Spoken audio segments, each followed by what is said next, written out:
channel. So today I am back again. I missed yesterday's upload because I wasn't feeling too well yesterday. Did I miss the day before that as well? I don't know. But basically I wasn't feeling that great, so I didn't film.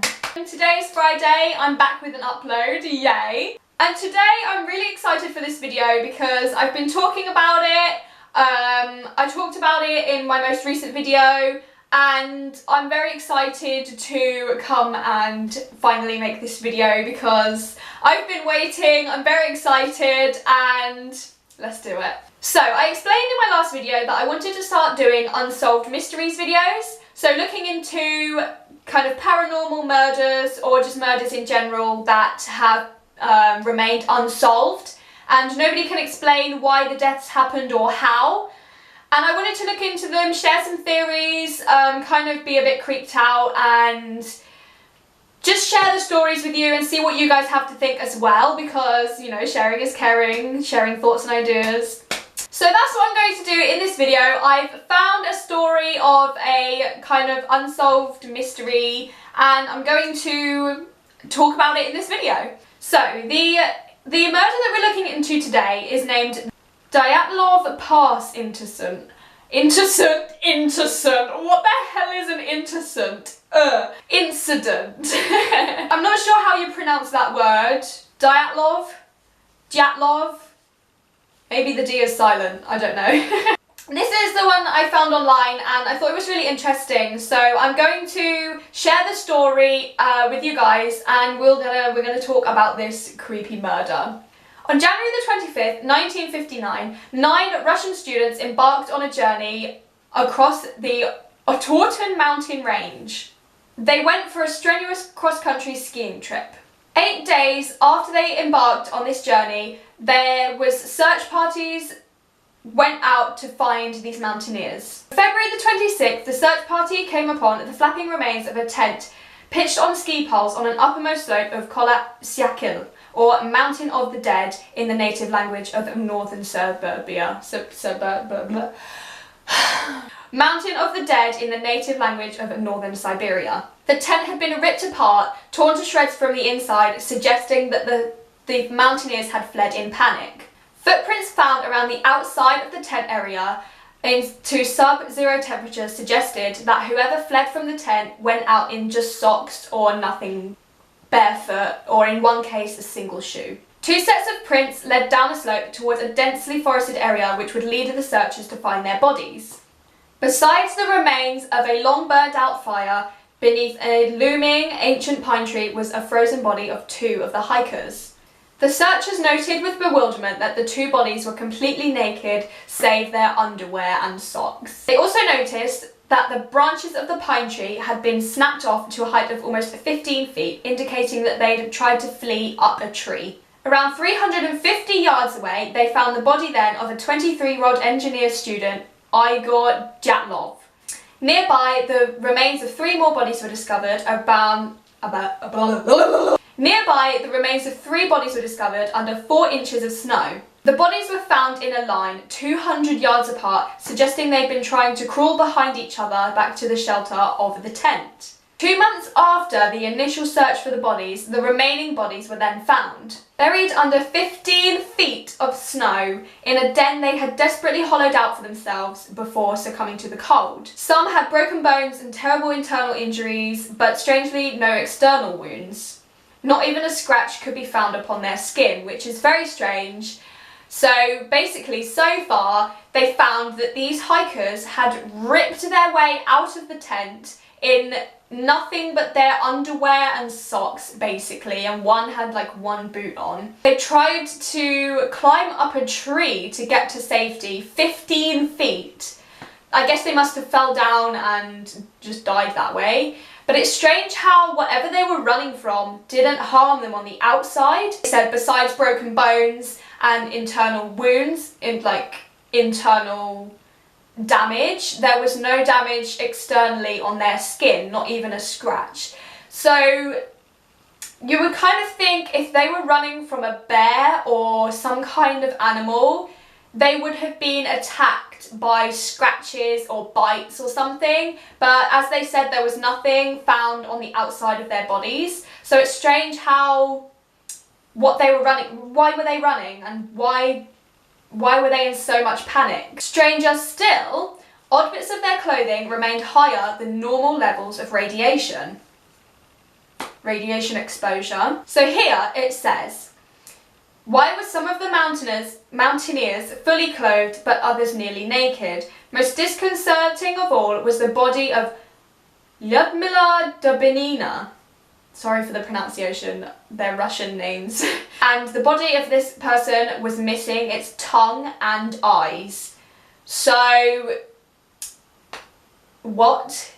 He fled from the tent and got however many yards away, and his eyes and his tongue were ripped out, but there was no other wounds on his body.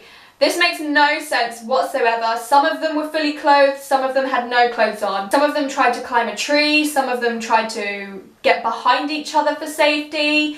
It's very, very confusing, and so far I have no theories as to what could have happened, because there's no explanation as to why. Why would he be missing his tongue and eyes? That makes no sense. There's been possible explanations such as an avalanche or Russian military weapons testing have also kind of been put to blame or put into theories. And even Yetis and alien abduction has been part of theories. However, no theory explains truly what happened to the mountaineers. Nobody's ever found out. The postmortems were done, but they could not explain what had happened to these mountaineers. Nobody knows exactly what happened and why. Nothing can explain what happened to these students while they were up on this mountain. As they said, there was no external wounds, it was all internal, and some of them they'd ripped out of their tent, so maybe something got into the tent, because why would you rip out of your tent? They'd obviously done it in panic, because if it was nighttime, it would kind of explain why some of them were not clothed. But then again, if you're sleeping in a tent on a mountain, would you really sleep naked? Would you really? So what happened to their clothes? Why did some of them not have clothes and some of them did? Why did they shred the tent away to get away? Why did they try to climb a tree so high? Why did some of the bodies end up much further away from others? It doesn't really make any sense. Did they make a movie about it? When you Google this incident, it says 9 dead from hypothermia and physical trauma. The area was closed for 3 years after this incident happened. 1 victim had a fractured skull, 2 others had major chest fractures. Additionally, another team member was missing her tongue and eyes. Oh, it's a her, sorry. I called it a he before, it's a her. I'm not familiar with Russian names, sorry, or Siberian, whatever they were. There's a theory here that it was an avalanche. It says that the group woke up in panic and cut their way out of the tent, either because an avalanche had covered the entrance or because they were scared that an avalanche was imminent. They were poorly clothed because they had been sleeping and ran to the safety of the nearby woods where the trees would help slow oncoming snow. But as I said, why would they not be clothed? Because in sub-zero temperatures, in a tent, why would you sleep without clothes? Even if I camp in a tent where it's warm, I still sleep with clothes. In the darkness of the night, they got separated into 2 or 3 groups. One made a fire, hence the burned hands, while the others tried to return to the tent to recover their clothing, since the danger had apparently passed. But it was too cold and they all froze to death before they could locate their tent in the darkness. But then it says, the location of the incident did not have any obvious signs of an avalanche having taken place. An avalanche would have left certain patterns and debris distributed over a wide area. The bodies found within 10 days of the event were covered with a very shallow layer of snow, and had there been an avalanche of sufficient strength to sweep away the second party, these bodies would have been swept away as well. This would have caused more serious and different injuries in the process and would have damaged the tree line. An analysis of the terrain, the slope and the incline indicates that even if there could have been a very specific avalanche that circumvents the other criticisms, its trajectory would have bypassed the tent. It had collapsed laterally but not horizontally.